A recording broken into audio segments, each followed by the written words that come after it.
Hello, c'est Léona et aujourd'hui c'est un nouvel épisode du podcast des âmes audacieuses, le parfait endroit pour oser t'aimer et écouter ton intuition pour créer la vie qui te fait vibrer. Aujourd'hui, c'est un podcast sur le lâcher-prise car la guidance du mois d'août concerne le jeu.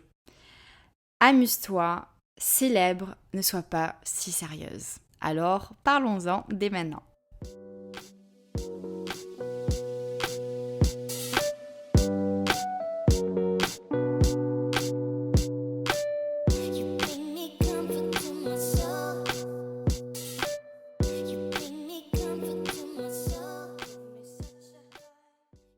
Lève la main si tu as tendance à être dans le contrôle.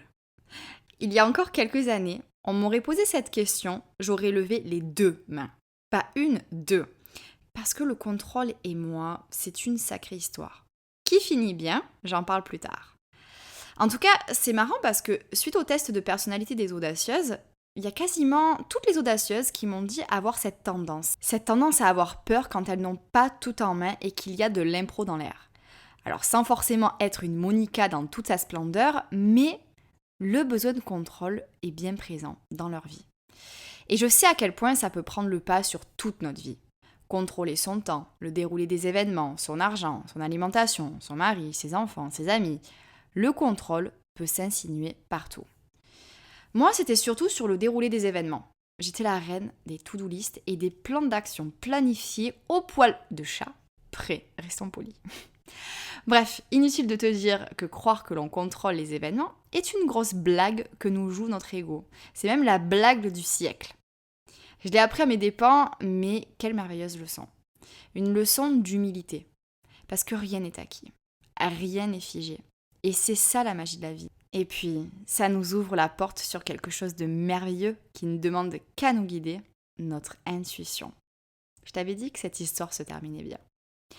Alors, voilà où je veux en venir dans ce podcast. On est en plein mois d'août. Le soleil brille presque partout en France, le temps est au grand air et aux fleurs qui chatouillent les chevilles. C'est la saison où on peut s'exprimer, s'épanouir, jouer. Donc, je trouve que cette carte oracle, elle tombe juste à pic. Et puis en plus, c'était vraiment un sujet que j'avais envie d'aborder.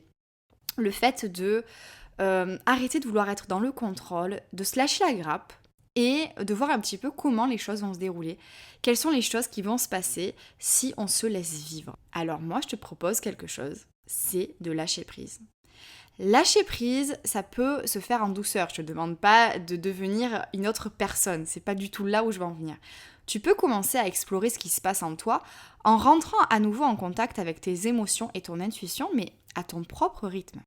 Et pour t'aider à lâcher prise et à t'amuser, je vais te guider à travers du journaling. Donc le journaling, c'est quand on va écrire dans son journal. Et moi, je vais te guider dans cette écriture justement avec 3 questions.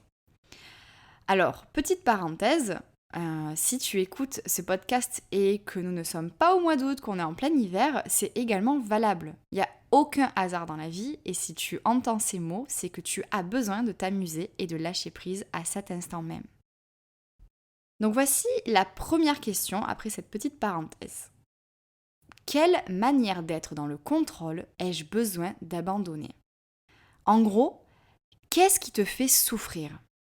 C'est vraiment le plus important déjà, avant toute chose, de faire le point sur ta manière d'être dans le contrôle et ce sur quoi tu vas commencer à lâcher prise pas à ton propre rythme. Tu vas voir, ça va te faire un bien fou parce que en prendre conscience, c'est déjà une immense étape. Donc à toi de jouer et de veiller jour après jour à avancer dans le lâcher-prise, mais en te respectant. La deuxième question qui est beaucoup plus fun est la suivante. Qu'est-ce que je ne m'autorise pas ou plus à faire depuis un moment parce que mon mental préfère être dans l'utile et le productif ? Concrètement, qu'est-ce qui fait chanter ton cœur ? Et là, les activités qui te viennent spontanément, ça va vraiment être les activités qui vont nourrir ton âme et réveiller ton enfant intérieur. Donc ne te mets aucune limite et prépare-toi à te sentir pleine de joie. Enfin, dernière question, où pourrais-je diriger mon besoin de contrôle ? Alors ça va te plaire parce que du coup là, hop, je te redonne l'opportunité de te dire, tiens, Je vais pouvoir faire quelque chose qui me vient tout naturellement, être dans le contrôle, mais ce que je t'invite à faire, c'est de diriger cette énergie positivement. Donc ça va plutôt être dans les limites saines que tu vas pouvoir installer dans ta vie pour te sentir plus heureuse au contraire. Donc par exemple, tu peux contrôler ton besoin de contrôle. Donc ça peut sembler paradoxal, mais c'est quelque chose qui se fait en fait lors de mes coachings, on y travaille très souvent d'ailleurs. Vraiment être en pleine conscience chaque jour au niveau de ses pensées, au niveau des frustrations qui nous viennent et voir un petit peu pour quelles raisons les émotions et les frustrations arrivent. Si c'est parce qu'on avait tendance à se dire tiens, je comptais que ça se passe comme ça et là ça se passe pas comme ça et ça me plaît pas et ça me frustre et ça m'énerve, hop, on revient à soi, on se dit non. Mon objectif, c'est justement de lâcher prise, d'être moins dans le contrôle. Donc, je vais m'adoucir et je vais essayer d'être plus souple et de trouver même du positif dans cette situation qui ne me convient pas au premier abord. Parce que le contrôle, c'est vu comme quelque chose de négatif, mais ça peut être positif quand c'est équilibré et sain. Je te donne quelques exemples pour que tu puisses voir là où je veux en venir. Donc, par exemple, se protéger et protéger les autres en cette période de crise sanitaire. Ça peut être un exemple. Ou alors apprendre à prendre des distances avec les personnes qui aspirent ton énergie. Ça, c'est une bonne manière d'être dans le contrôle et dans des limites saines qui te permettent de t'épanouir. Tu peux également contrôler les infos des médias que tu vas recevoir pour ne pas sombrer dans la terreur au quotidien. Ou alors faire en sorte d'être à jour dans tes projets business et de ne pas procrastiner. Tu peux également contrôler le temps passé sur les réseaux sociaux pour ne pas te couper de tes proches ou te terrer dans la comparaison. Donc ça, ce sont des exemples qui me viennent vraiment comme ça, mais ce sont des exemples de contrôle qui sont constructifs. En fait, c'est vraiment une manière de mettre des limites saines dans ta vie. Et du coup, vu que le sujet est à l'amusement, comment justement est-ce que tu pourrais contrôler certaines choses dans ta vie pour plus t'amuser ? Donc là, tout naturellement, j'ai la charge de travail que tu as au quotidien, par exemple, ou alors les tâches ménagères que tu as tendance à gérer absolument toute seule, ou alors cette tendance que tu as à ne pas te faire plaisir parce que tu penses que tu ne le mérites pas. Tout ça, c'est un contrôle, mais qui est négatif et qui ne va pas être constructif et positif pour toi. Donc voilà, c'est des petites pistes déjà qui pourront t'amener à plus t'amuser au quotidien. J'espère que tu en prendras note.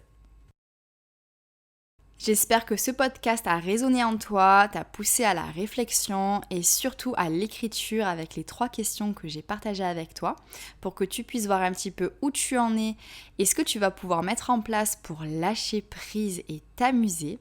Parce que la guidance du mois d'août, elle invite la communauté des audacieuses à s'amuser, n'oublions pas. Et d'ailleurs, en parlant de communauté, n'hésite pas à me taguer, donc Léona-Fit Your Dreams dans tes stories ou tes posts Instagram et je repartagerai en fait ta manière à toi de lâcher prise et de t'amuser pour inspirer les audacieuses de la communauté à faire de même. Avant de te laisser, je t'invite à t'abonner au podcast, que ce soit sur Spotify, Deezer ou Apple Podcast ou encore une autre plateforme, à commenter, à noter le podcast pour que ce soit diffusé au plus grand nombre d'audacieuses possible. Je te remercie du fond du cœur et je te dis à bientôt dans le prochain épisode.